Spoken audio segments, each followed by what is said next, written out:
Good morning. I am back at CES today. Unfortunately, I don't have my beautiful wife with me, and somehow I snuck in some back door and missed all the security over here that everyone else is having to go through. I don't quite know how I did that, but props to the Lyft driver who dropped me off at the secret entrance, I guess. But today, we're gonna go check out some more of the automotive type of stuff and see what they got and what kind of new stuff there is. I do want to stop by the GM booth because I talked to a guy said there was the electric Hummer here, and I'd like to take a look at that and see if it would handle tracks. Okay, we are here, and the very first thing, off-road robots. What the heck is this? So we have like the lunar rover with the claw on the end, and then an off-road and TV set, I guess. So this is a whole different building than the one we were in yesterday. We went through actually two different buildings yesterday, and we didn't even see half of this place. This is a whole nother side that's a little more of the, I don't know, I'm not really knowledgeable or into any of this stuff because I don't know anything about tech or too much about cars, but vehicles is more my wheelhouse than a lot of the other tech type of stuff that's here, like the AI and augmented reality stuff. So this will probably be a little more on the interesting side to me, I think, but I don't know. This whole place is just a whole nother world than anything I've ever seen. It's a cube. I don't know what the heck. Like plexiglass. The whole thing. Like the body and everything. Weird. High pressure hydrogen vessel. I don't know what that is. So looking around this place, there's a lot of fancy cameras, and people are going to be making probably a lot of really good content about all the tech and stuff that's here. And this video is not going to be that, because this video is going to be basically a tech show through the eyes of a redneck from the hills who knows nothing about tech. This is so far out of my wheelhouse, but interesting nonetheless. So, man, this guy takes things way more serious than I do. The Hyundai Mobis Public Showcase will begin in just a moment. The showcase will take place in the center of the display. So I'm being not allowed in a lot of booths and displays because they are appointment only. And if you're going to have a private booth that no one's allowed to see in a public place, I'm wondering why you didn't just have your private booth privately and invite the people you wanted to invite. So that's a very frustrating thing so far. Is there's all this to see, and you can't just go like see it. So it doesn't make a lot of sense to me. There it is, the EV Hummer. That I do want to go take a look at and see how big the tie rods in the front of that thing are. If it would hold up to some tracks. I know that thing's an absolute tank. It's like 9,000 pounds, but we'll see.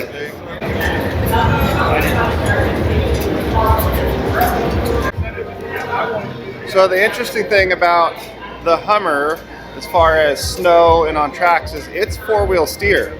So when the front turns one way, the back turns the other, meaning when you're out in the snow, even on tires, but on tracks as well, where the front tires go, the back tires will follow in those tracks, meaning you only have one set of wheels trying to break a trail through the snow, and the other gets to easily follow through it instead of having to like break its own trail on a turn.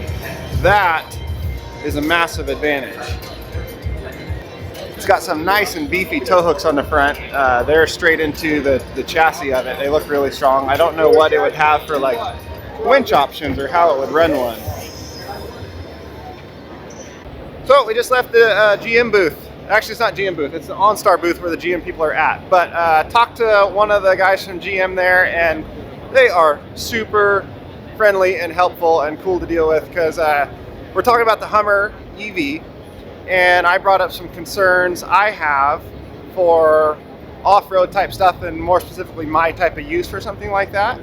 And some they were able to explain why it's not a concern. Others they agreed with were a concern, and they are working on steps to alleviate that.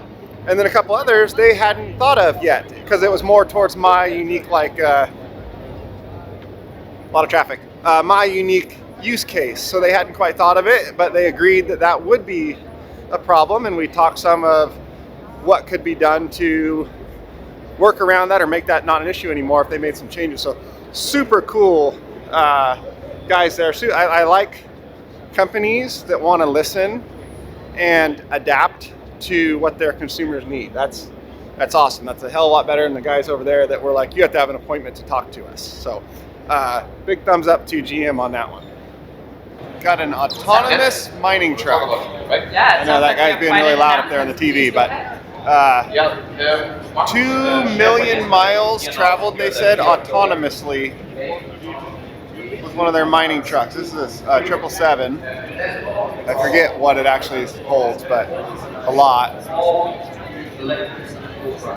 So check this out here at the Cat booth. These guys are actually running real machines. This guy is running a dozer 445 miles away in Arizona.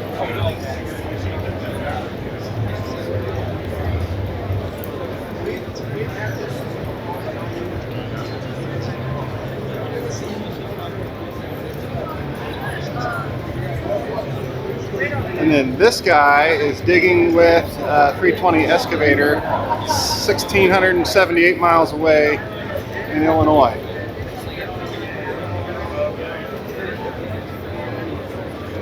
Cat is taking the whole working from home thing to a whole nother level.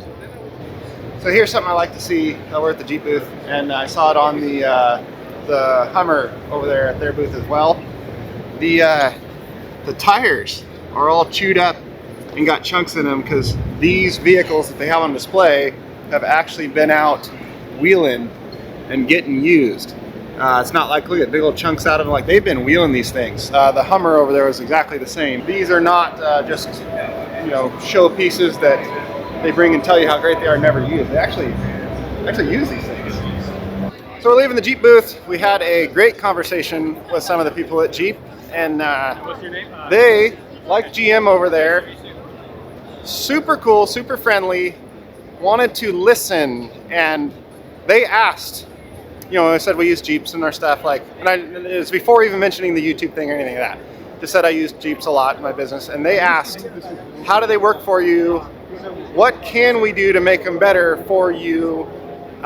They showed some of the new hybrid Jeeps. It's hybrid, I think, is the way to go. So you still have the gas engine to rely on range and all that stuff, but you have the electric for efficiency and the amazing amount of torque it has for the stuff I do. So we went over all that, and like they showed some of their new stuff, and like, how do you think this would work for you? Would you have any concerns with this type of thing? Like, they were like, this was before I mentioned anything about YouTube, and the camera was in my backpack the whole time. So like, and this fancy shirt I got, I ordered one that has my name and YouTube thing and all that on it to, like, you know, so it's just right there. People want to know thing. But like, then I wore a backpack with this flap right here that completely covers it up. So that was a fail on my part. So before they knew anything about YouTube stuff, they were super helpful and wanted to listen just as me, an average consumer. So that's really cool of a company. I really, really like that. You want to see what a professional YouTuber looks like? That's it right there. Fancy, ain't it?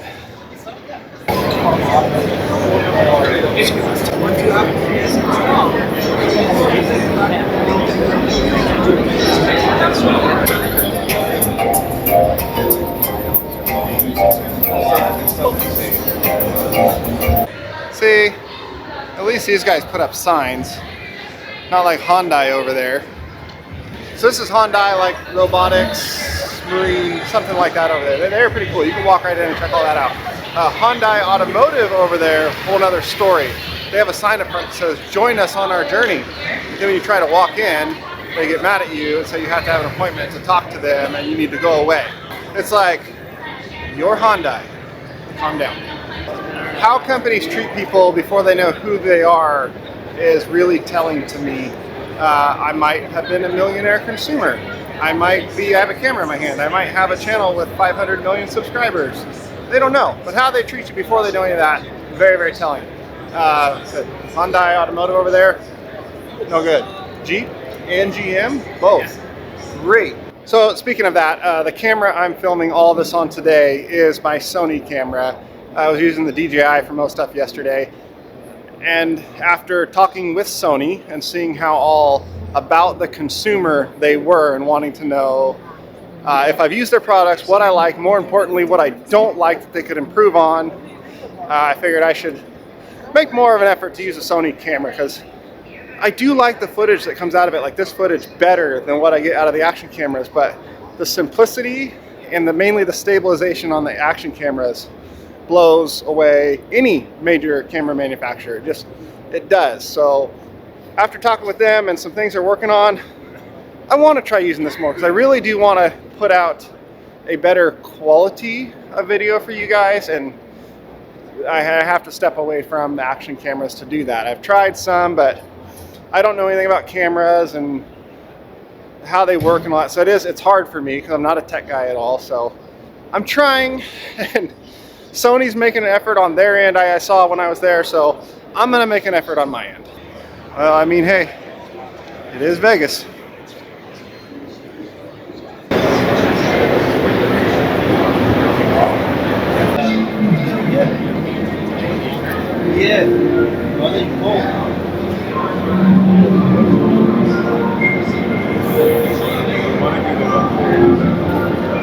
Okay, Samsung denied me yesterday. I got kicked out. Can we get in today?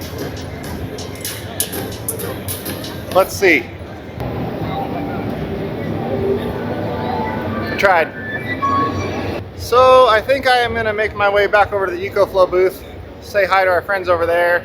It was really cool to get to meet everyone in person here after working with them for the last 3-4 months, only by email or over the phone. A bunch of really nice people who have been very gracious hosts this whole week here. So big thank you to them for making all this happen for me. My wife and my daughter got to come too. Her grandparents live here in Vegas, and so she's got to spend some time with her grandparents while my wife and I did this. That's actually where my wife is today. She's taking my daughter out and going and doing some of the fun stuff, and after this I'm gonna go meet up with them, and then we are on vacation for a couple days. Here we are. So those front wheels are fixed at a 45 like that, but then they also have those little rollers that roll to the side so it can move in any direction without having to turn the wheels. Hi, Lethe. Hi. You get some rest last night? Yeah. This is Lethe. She's my main point of contact with Ecoflow, and she has been nothing but amazing this whole week. So thank you for putting all this on for us. Yeah, very sorry. She's awesome. Say hi to Lethe. She's been amazing. Great people at Ecoflow. Their headquarters in Japan, Germany, and then in Southern California in the Bay Area. So, and then they have a manufacturing plant of their own in China, where a lot of the stuff is made. And their stuff is not rebranded stuff made in China in some bulk manufacturing warehouse. It's their factory that they control, they run, and they make their own products, which is really cool. All their own engineering, all their own products made in their own factory. And that is something I really like. I get product offers from companies all the time, every day. And one of the things I do is I go search for that product, and if I can find a few more that are obviously look exactly the same and you can tell are the exact same product with a different logo slapped on the side of them, I just delete the email. No, I don't want to do anything with a company like that, because how can I tell you guys this is the product you should buy, even though that one, that one, and that one, and that one are all the exact same thing? But buy this one. It doesn't make any sense, and I don't want to do that. So I researched Ecoflow pretty heavily before I accepted their original offer, and I found out they make their own stuff, which is huge difference in quality. They are controlling it. It's their own engineering. What in the bobblehead is going on over here? Hold up. Hey, we need to have a dance off between the two of you. Red team, blue team.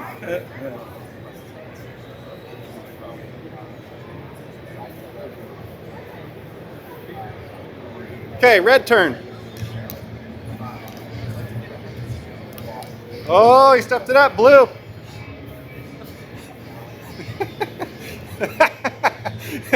Done. Okay, Comment down below, which one wins, red or blue? Okay, back to our regularly scheduled programming. Ecoflow, yes. I researched them a lot before I agreed on their original offer. I really liked what I saw. I really liked what I saw from other reviews, and more importantly from consumers who have bought it on their own. There's karaoke going on right here. But bought it with their own money and loved it. I can't find much of anything negative about them. So the other thing I did, and I do this with some companies too, is I called customer support and pretended to have a problem with a device I didn't even have to see how helpful they were. And they were on it. They were fast, they were helpful, they were offering to replace it right away, which I obviously couldn't take them up on because I didn't have one. So that's why I did agree to work with them, and this is an ongoing relationship. We're going to keep going, and we're hoping to do a lot more in the future. So stay tuned for that. I'm excited about what we got coming. Because I think I'm going to work my way out of here. This is absolutely mind-blowing place, and a lot of the stuff they have here of the high-end tech, like look at this right here. These are fish tanks that you don't have to feed because the fish aren't even real. But like I said, a lot of stuff here is just mind-blowing, especially for someone like me, and a lot of it's hard to even show on camera because it's virtual reality and augmented reality, and there's a few companies who've got it right, and there's a few others that are completely missing the mark. There's a lot of them aiming at it like gaming community and younger people and all that. And that ain't it. Like, you got this virtual reality where you can put on these goggles and go wherever you want in the world. Market that to elderly people who've been working their whole life, finally retired, ready to go explore, but now their bodies just can't do it anymore. Market that to disabled people. Market that to people who are hospitalized and can't get out. Like, I'm someone who spent a very large portion of my life where my body would not let me get out and experience things. I've spent so much time laying in a hospital bed or unable to leave my own house for months on end. Those type of people, market that to them where they can get out and experience what now luckily me and the rest of us can experience with, now not me healthy, but healthy bodies like most of you have. That's where I think that technology needs to go. I didn't show much of any of that on here because, like I said, it's so hard to capture that on camera and show it when it's virtual and not really real. But I think there's a lot of potential there in that market with it. And I don't like that a lot of the companies are marketing it to like teenagers and 20-year-olds. So like, oh, let's go have fun over here. Like, that's not the way. We can do a lot better with that, I think. So that's enough of my little takeaway from the tech world. I'm going to catch up with the family. Hope you guys enjoyed this one, even though it's so far beyond what I normally do. We'll see you next time. All the world's most advanced tech, and we can't figure out the vending machines.